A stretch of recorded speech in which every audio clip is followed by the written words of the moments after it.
La mansión sigue en pie. No está abandonada. No está en ruinas. Muros altos. Rejas negras. Jardines bien podados, como si el tiempo aquí se hubiera portado obediente. Silencio. Un silencio pesado, de esos que no son normales. Mientras México recuerda 1968 con marchas, consignas y flores en la plaza. Hay un lugar que nunca dijo nada. Aquí no hay placas. No hay nombres grabados. No hay veladoras. Solo una casa.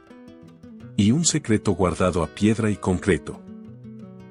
Porque mientras los estudiantes corrían, gritaban, caían. Mientras las balas rebotaban en Tlatelolco. Y el miedo se metía hasta las cocinas de este país. Alguien ya estaba asegurando su comodidad. Alguien ya estaba blindando su futuro. Y esta mansión lo vio todo. Luis Echeverría no llegó al poder de la nada. No apareció un día con la banda presidencial como si hubiera sido elegido por accidente. Antes fue funcionario. Antes fue operador. Antes fue el que movía los hilos sin dar la cara. 1968 no fue un error. No fue un malentendido. No fue una tragedia inevitable. Fue una decisión. Mientras los jóvenes pedían diálogo. Mientras las madres esperaban que sus hijos regresaran a casa. El poder se cerró como puño. Se organizó. Se protegió. Se cubrió las espaldas. Y cuando todo terminó, cuando la sangre se secó en la plaza y el país aprendió a callarse. Hubo quienes siguieron con su vida. Algunos lloraron. Otros enterraron a los suyos. Otros jamás volvieron a hablar del tema. Y otros se hicieron más fuertes. Esta historia no empieza con disparos. Empieza con silencio. Con una casa que nadie señala. Con un lujo que nunca fue cuestionado. Con un hombre que nunca pagó. Porque mientras México cargaba con la culpa, alguien vivía tranquilo detrás de estos muros. Esta no es solo la historia de una masacre. Es la historia de cómo el poder se acomodó sobre los muertos. Y siguió adelante como si nada. Y de cómo una mansión, quieta, elegante y discreta, se convirtió en el símbolo perfecto de una herida que nunca cerró. La casa no está escondida. No se oculta en un cerro ni se pierde entre callejones polvosos. Está ahí, como tantas otras residencias de gente importante en la Ciudad de México. En una zona donde el pasto siempre está verde. Y donde los guardias no preguntan dos veces. Desde afuera, no parece peligrosa. Parece tranquila. Demasiado tranquila. Las rejas altas no son distintas a las de cualquier político retirado. Los árboles frondosos dan sombra, como si quisieran tapar algo más que el sol. Las ventanas miran hacia adentro, no hacia la calle. Como ojos que aprendieron a no ver. Los vecinos pasan. Los coches avanzan. La vida sigue. Y sin embargo, algo no cuadra. Porque hay casas que solo guardan recuerdos. Y hay otras que guardan secretos. Esta mansión pertenece a la segunda categoría. Aquí no se escucharon disparos. Aquí no hubo gritos. Aquí no corrió sangre. Pero aquí se durmió tranquilo un hombre. Mientras el país no podía dormir. Luis Echeverría caminó por estos pasillos. Cuando el ruido de 1968 ya empezaba a convertirse en eco. Cuando los periódicos bajaban la voz. Cuando las preguntas se volvían peligrosas. En esta casa no se hablaba del tema. No hacía falta. El poder no necesita explicarse a sí mismo. Las cenas seguían su curso. Los manteles limpios. Las copas llenas. Afuera, México aprendía una lección brutal. Métete en tus asuntos. O paga las consecuencias. Adentro, el mensaje era otro. Todo salió como tenía que salir. Porque esta casa no fue construida para la culpa. Fue construida para la permanencia. Cada pared gruesa, cada puerta pesada, cada espacio amplio. Hablaba de alguien que no pensaba irse pronto. De alguien que sabía que, pasara lo que pasara, el sistema lo iba a proteger. Mientras en Tlatelolco las madres buscaban nombres. Aquí se planeaban futuros. Mientras en las escuelas el miedo se sentaba en los salones. Aquí se hablaba de cargos, de ascensos, de continuidad. La casa no preguntaba. La casa no juzgaba. Solo recibía. Y ese es el verdadero horror de los lugares así. No hacen nada. Pero lo permiten todo. Luis Echeverría no necesitaba esconderse. No necesitaba huir. No necesitaba pedir perdón. Tenía algo mejor. Un país que aprendió a guardar silencio. Y un Estado que sabía cuidar a los suyos. Esta mansión no es famosa. No sale en los libros de texto. No aparece en los recorridos históricos. Y eso la hace todavía más peligrosa. Porque los símbolos más poderosos no son los que se gritan, sino los que se normalizan. Mientras los estudiantes se convertían en cifras, esta casa se convertía en refugio.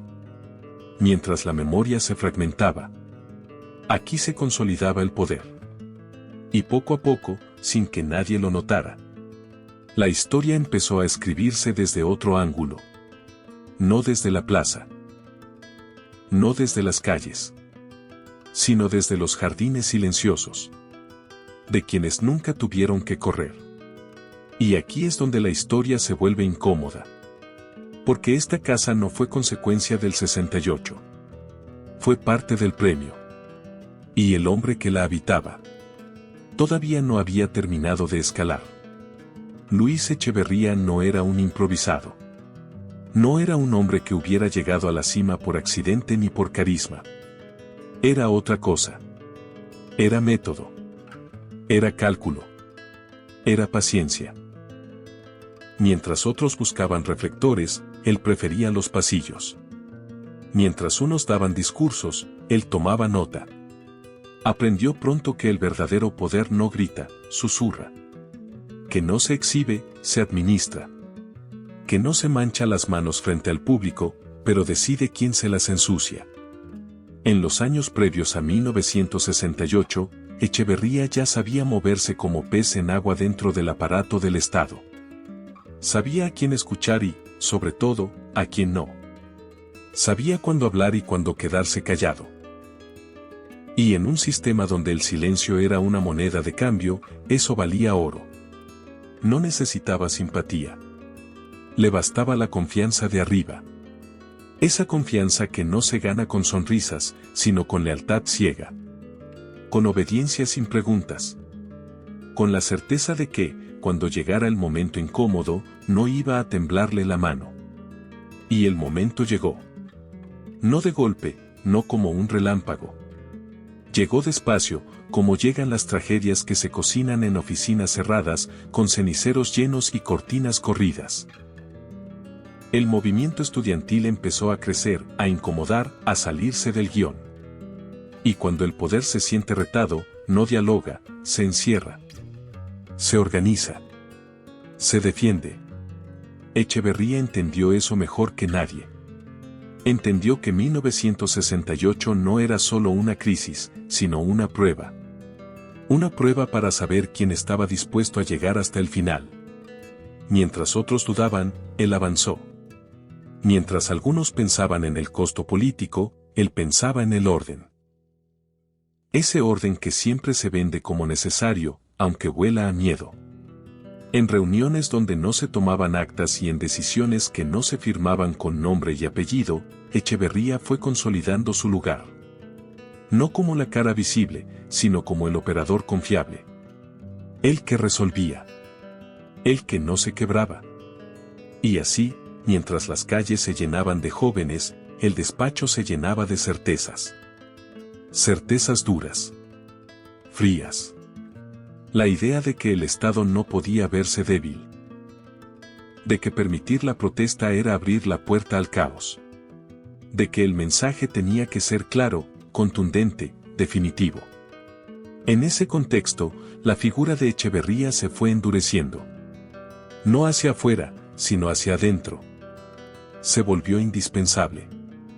El tipo de hombre que el sistema necesita cuando sabe que va a cruzar una línea. Después vino el silencio. Ese silencio espeso que cayó sobre el país como una losa. Los periódicos bajaron la cabeza. Las preguntas se hicieron en voz baja. Y en medio de todo eso, la carrera de Echeverría no se detuvo. Al contrario, se aceleró.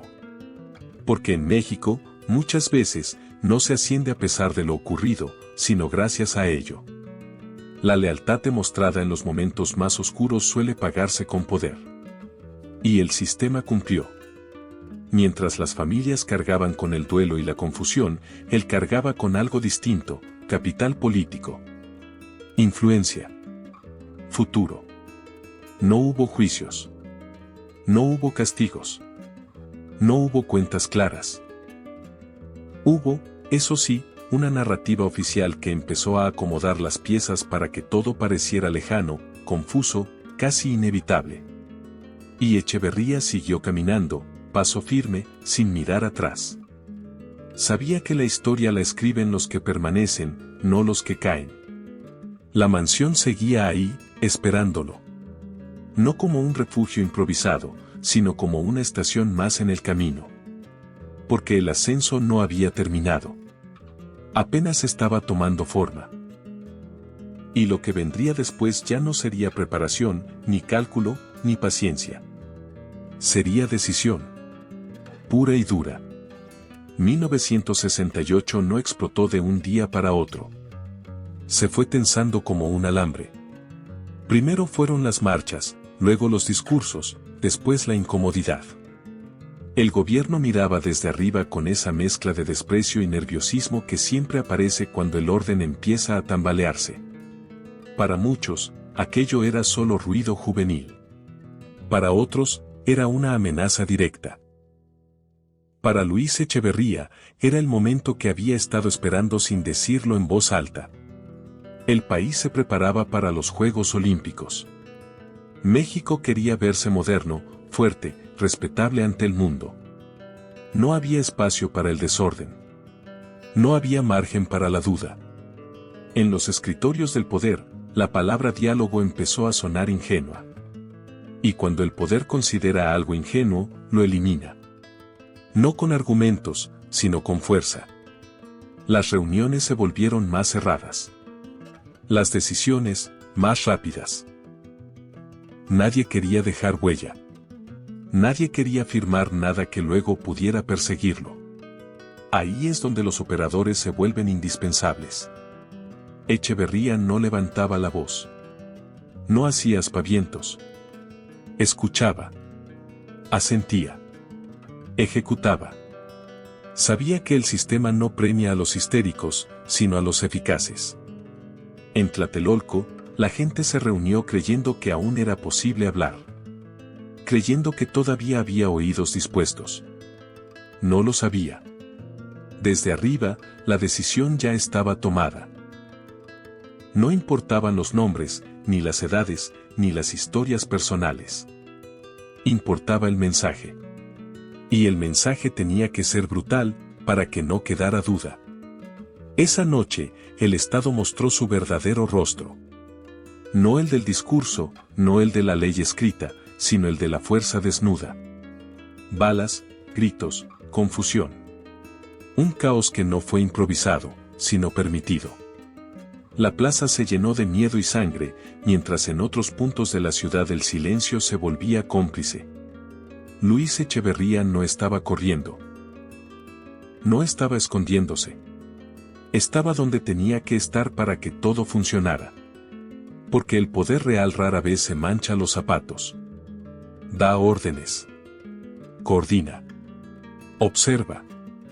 Y cuando todo termina, se asegura de que la narrativa quede bajo control. Después vinieron las versiones oficiales. Las explicaciones a medias. las cifras que no cuadraban.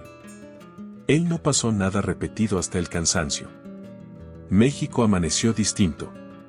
Más callado. Más desconfiado. Con la certeza de que había cosas que no convenía volver a preguntar. Y mientras las familias buscaban respuestas, mientras los nombres desaparecían de las listas y los cuerpos de la memoria pública, la maquinaria siguió girando. No hubo un alto. No hubo un hasta aquí. Al contrario. El sistema entendió que había sobrevivido. Que había impuesto su voluntad. Que el costo, por alto que fuera, no se pagaría desde arriba. Para Echeverría, 1968 no fue un tropiezo. Fue una credencial. La prueba definitiva de que era capaz de sostener el orden a cualquier precio. Y en un país donde el poder se mide por la capacidad de imponer silencio, eso valía más que cualquier elección. La plaza quedó marcada. El país también. Pero el hombre que había ayudado a tomar la decisión siguió avanzando. Sin disculpas. Sin mirar atrás.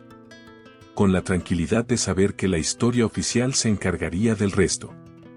Y que el tiempo, ese gran aliado del poder, haría su trabajo. Porque cuando la sangre se seca y las consignas se apagan, lo que queda es quien sigue de pie. Y Luis Echeverría siguió.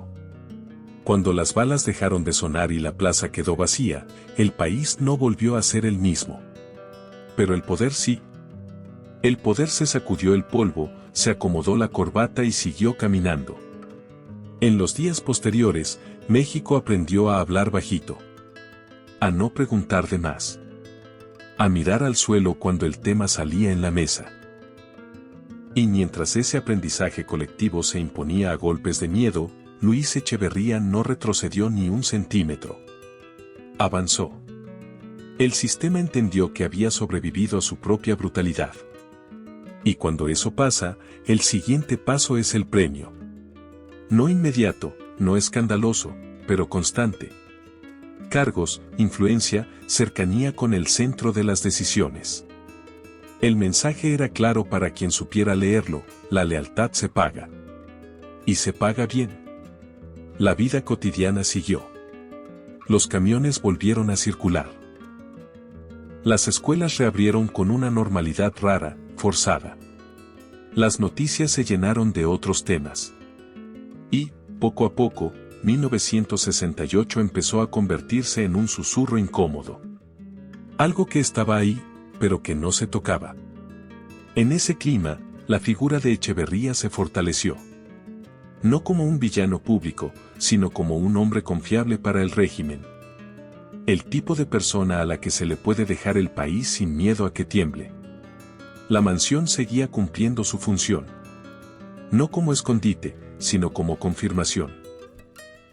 Cada espacio amplio, cada detalle cuidado, cada gesto de normalidad era una cachetada silenciosa para quienes habían perdido a alguien. Mientras unos cargaban ausencias, otros acumulaban comodidad. Mientras unos tenían recuerdos fragmentados, otros tenían jardines en silencio. No hubo juicios. No hubo castigos ejemplares. No hubo una noche en vela preguntándose si todo había valido la pena. Hubo continuidad. Y eso, en política, es la forma más clara de impunidad. La carrera de Echeverría no se manchó públicamente. Al contrario. Se pulió. El pasado se acomodó en frases ambiguas, en responsabilidades diluidas, en un ya fue que el país aprendió a repetir. Con el tiempo, llegó la presidencia. La silla más alta.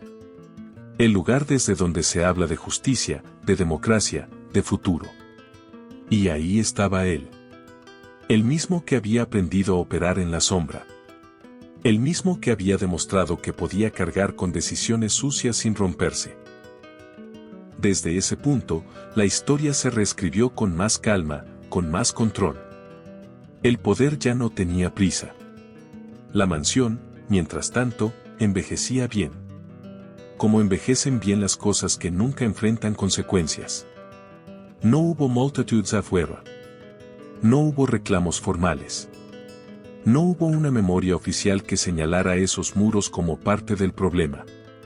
El país miró hacia otro lado. Y en ese gesto colectivo de evasión, la impunidad se volvió costumbre. Hablar de lujo en un país herido siempre ha sido un tema delicado. Pero aquí el lujo no era solo dinero.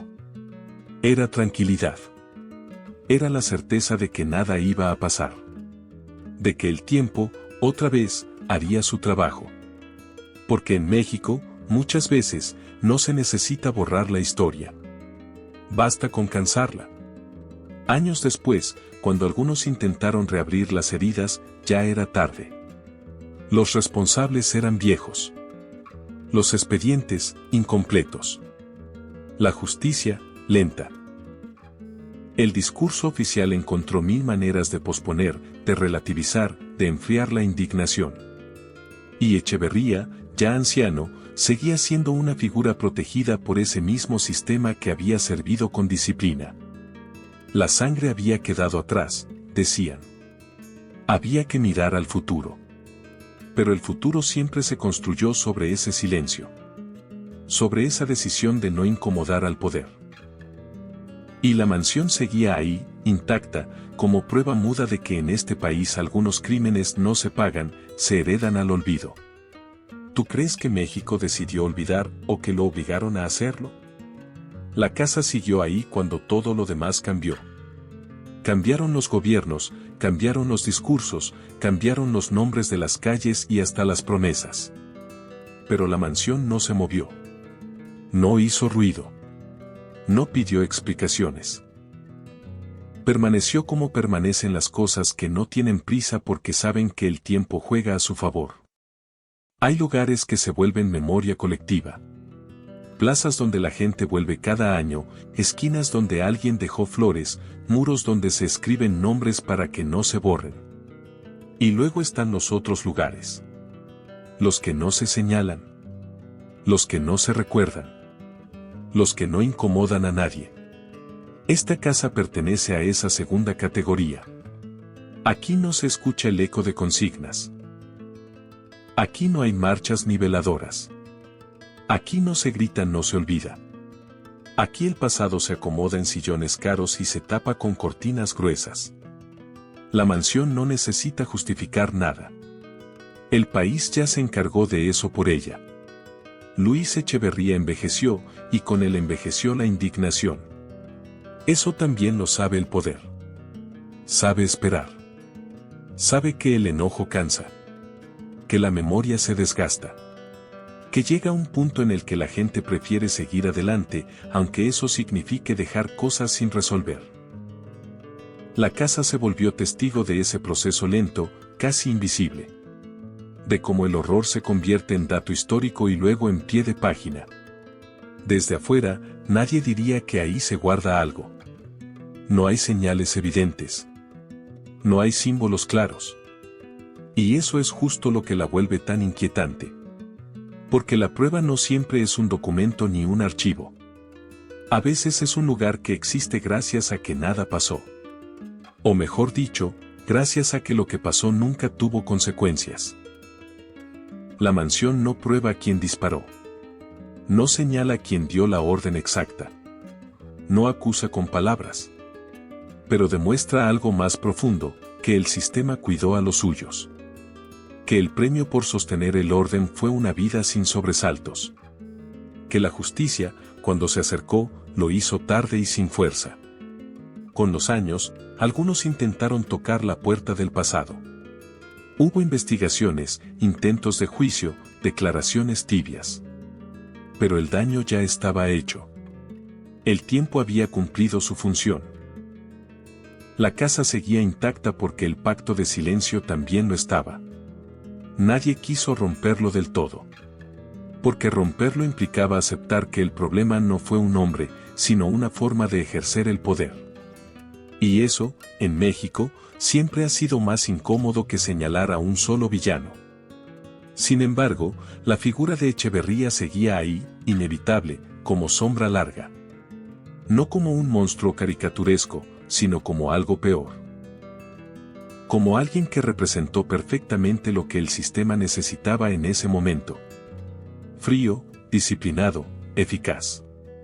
La mansión terminó convirtiéndose en una especie de frontera. De un lado, la memoria incompleta. Del otro, la vida normal. Una frontera que nadie cruzó con suficiente fuerza. Porque hacerlo implicaba reconocer que la herida seguía abierta, aunque ya no sangrara. El país aprendió a convivir con esa incomodidad. A decir sí pasó, pero sin profundizar. A aceptar que hubo excesos, pero sin exigir responsabilidades claras. Y mientras tanto, la casa permaneció como una prueba silenciosa de todo eso. No de la masacre en sí, sino de lo que vino después. Del acomodo. De la impunidad. De la tranquilidad comprada con olvido. Tal vez por eso incomoda tanto mirarla con atención. Porque no grita. Porque no acusa de frente. Porque solo está ahí, recordándonos que el poder no siempre necesita esconder cadáveres. A veces le basta con esconder la memoria. La mansión sigue ahí. No como un museo. No como un sitio histórico. Sino como una casa más en una ciudad acostumbrada a pasar de largo. Los años se acumularon. Cambiaron los presidentes, los partidos, las promesas. México aprendió nuevas palabras, nuevas luchas, nuevos miedos. Pero 1968 nunca terminó de irse. Se quedó flotando, como polvo fino que nadie quiere sacudir porque vuelve a caer en los ojos. Luis Echeverría murió viejo. Murió en su cama. Murió sin pedir perdón. Murió con la tranquilidad que da saber que el sistema cumplió su parte del trato. No hubo una imagen final de justicia. No hubo un cierre que calmara a nadie. Solo el paso del tiempo haciendo lo que mejor sabe hacer en este país, enfriar la rabia. La mansión no cambió. No se derrumbó. No fue tomada. No fue resignificada. Siguió siendo eso, una casa bonita, discreta, silenciosa. Y en ese silencio está el eco más fuerte. Porque hay silencios que no significan paz, sino derrota. Silencios que no sanan, solo tapan. Silencios que se heredan. México aprendió a vivir con ese eco. A decir que sí, que fue terrible, pero que ya pasó. A repetir que no hay que abrir heridas, como si alguna vez se hubieran cerrado. A seguir caminando con la sensación de que algo quedó pendiente, pero sin saber exactamente qué hacer con eso. La historia oficial siguió avanzando. Los libros resumieron. Las fechas se volvieron ritual. Y la mansión quedó fuera de todo. Como si no tuviera nada que ver. Como si no fuera parte del mismo engrane que decidió, ejecutó y protegió. Tal vez por eso incomoda tanto pensar en ella. Porque no exige nada. No provoca marchas. No convoca discursos. Solo existe. Y al existir, recuerda. Recuerda que el poder no siempre cae. Que la impunidad no siempre escandaliza. Que a veces la peor herida no es la que sangra, sino la que se normaliza. La mansión sigue ahí. Y mientras siga ahí, 1968 tampoco se ha ido del todo. Gracias por quedarte hasta aquí. Gracias por no pasar de largo. Porque escuchar esta historia no es cómodo, ni ligera, ni fácil. Y aún así, decidiste quedarte. Si esta historia te incomodó, cumplió su función. Si te hizo enojar, también. Si te dejó pensando, entonces valió la pena. Suscríbete para escuchar más historias como esta. La mansión sigue ahí. El eco también. Lo único que cambia es qué hacemos nosotros con eso. Gracias por escuchar. Nos vemos en la próxima historia.